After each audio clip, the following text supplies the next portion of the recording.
This is the brand new Ferrari 12 cilindri, which from now on I'm going to call the Ferrari 12-cylinder. It's a replacement for the 812 Superfast, and it could be the very last front-engined, naturally aspirated V12 Ferrari ever. But could it also be the greatest Ferrari ever? In this video, I'm going to tell you everything you need to know about it.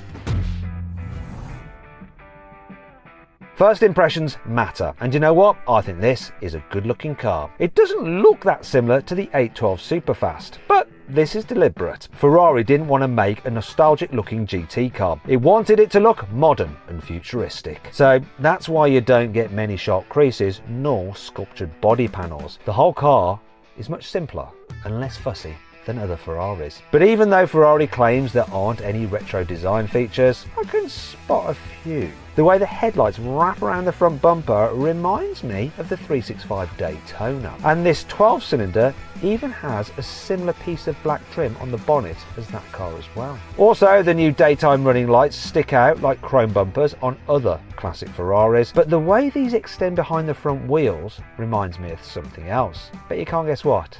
It's actually a Genesis G90. Bet you didn't expect that, and I bet you can't unsee it now. Anyhow, the rest of this car looks nothing like a posh Korean limousine. The windscreen has been pushed as far back as possible to make space for the car's enormous V12 engine, and more on that in a bit. The rear pillars have an exaggerated shape that sweep backwards behind the windows, then it curves forwards towards the middle of the roof. In this respect, it looks similar to the SF90, and it means Ferrari has been able to give the 12-cylinder a glass roof instead of an aluminium or carbon fibre one, though that will actually increase the centre of gravity. Oh well. One of the biggest changes though for the new Ferrari happens around the back. The brake lights have been squashed completely flat. There isn't even a hint of roundness like you get on the SF90. Underneath, there's a huge rear diffuser that you can get in black or carbon, and below that are the quad exhaust pipes, because a Ferrari V12 has to have 4 exhaust pipes. It's actually the law in Italy. However, Ferrari has also flattened these out so they're rectangular and sit inside a metal shroud. I actually prefer the round pipes on other Ferraris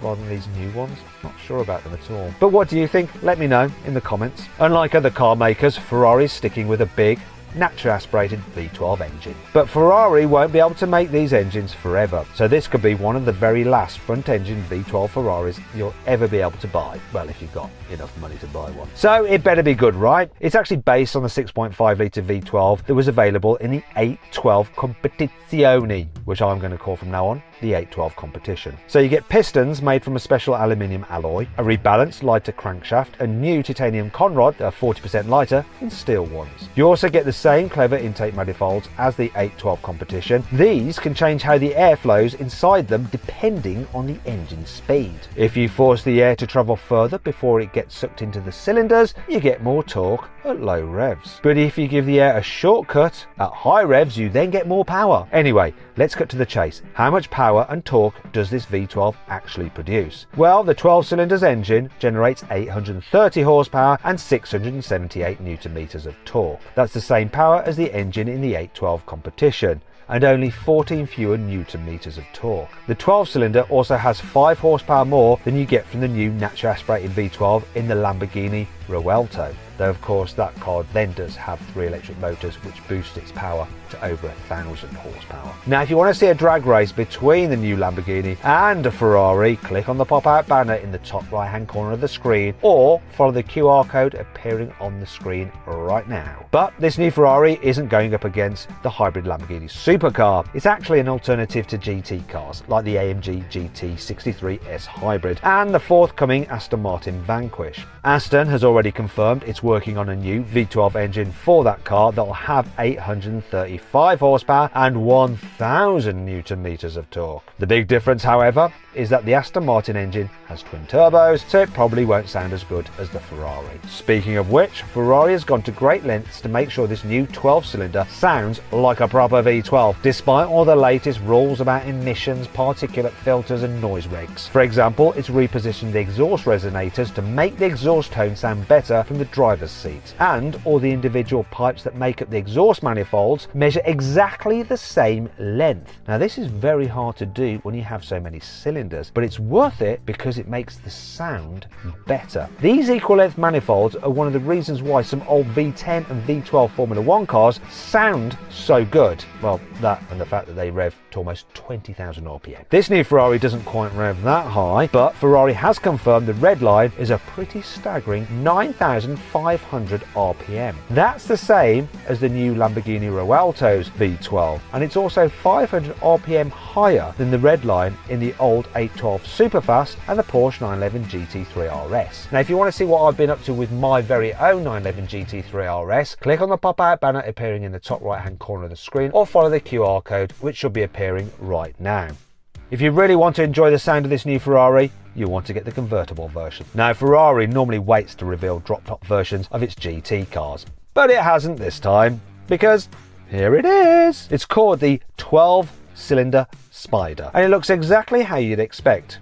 It's a 12-cylinder coupe with a folding metal and glass roof. Ferrari says the 12-cylinder coupe will accelerate from 0 to 60 miles an hour in 2.9 seconds, and this Spider takes a smidge longer at 2.95 seconds, because it's a bit heavier due to the roof mechanism. Both cars though have a top speed at over 211 miles an hour. That's pretty much exactly the same 0 to 60 time and top speed as the old 812 Superfast.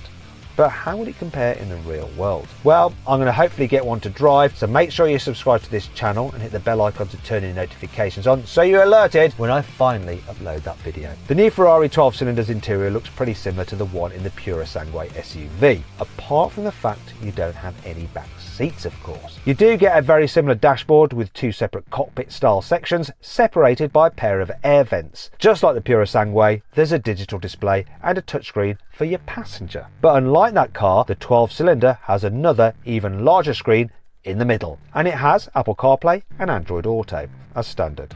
Besides these screens, there's Alcantara everywhere, as you'd expect from a Ferrari, and you'll be able to customise all the leather, all the stitching and all the trim to your heart's content and your wallet's discontent. The 12-cylinder doesn't just look new on the inside, it's completely new under the skin too. The chassis is made from aluminium like the old 812, but the design is different. Ferrari has found a new way to cast the shock towers and roof pillars to make them lighter yet more rigid. As a result, the new car is 15% stiffer than the old 812, and that should improve the handling. And it claims this new car weighs 1,560 kilos, though Ferrari only quotes dry weight because it sounds better. If you want to compare it to other cars' curb weight, you need to add in the weight of a driver and some fluids, so an extra 140 or so kilos. Unlike other front-ended V12 Ferraris, the new 12-cylinder has active aerodynamics, but I bet you can't spot where it is. Look at the way the rear windscreen seems to get wider at the back of the car. Well, the outer triangular sections are actually separate flaps that can raise or lower at speed. They stay flat below 37 miles an hour to reduce drag, but they pop up when you go faster to produce downforce and keep the car more stable, though they actually fold back into low drag mode above 186 miles an hour so the car can hit its top speed.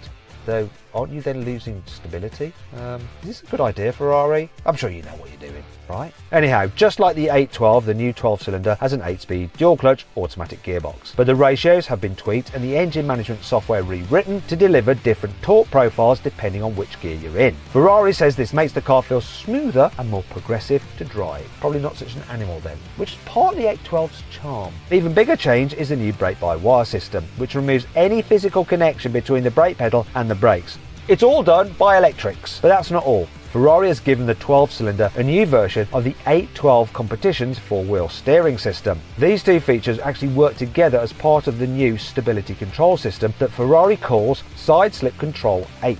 This latest software is able to work out how much grip the road offers at lower speeds than ever before. And this means you don't have to be driving on the limit for it to know exactly what's going on between the road and the tyres. Speaking of which, you can choose to get your 12-cylinder fitted with Goodyear Eagle F1 Super Sport tyres or Michelin Pilot Sport 5Ss. I'll go with the Michelins, thank you very much. Ferrari hasn't announced how much the new 12-cylinder costs, but it's probably going to cost from around £300,000. And as always, the Spider will be more expensive. Plus, once you've added a few options, yeah, you could be looking at well over £400,000 for one of these things. If you enjoyed the video, please give it a like. It really helps us out. And let me know what you think of my verdict on this car in the comments below. If you click on the video windows, you can watch some more videos. And if you click on the carwow logo, you can go to carwow to see how much money you can save on your next car.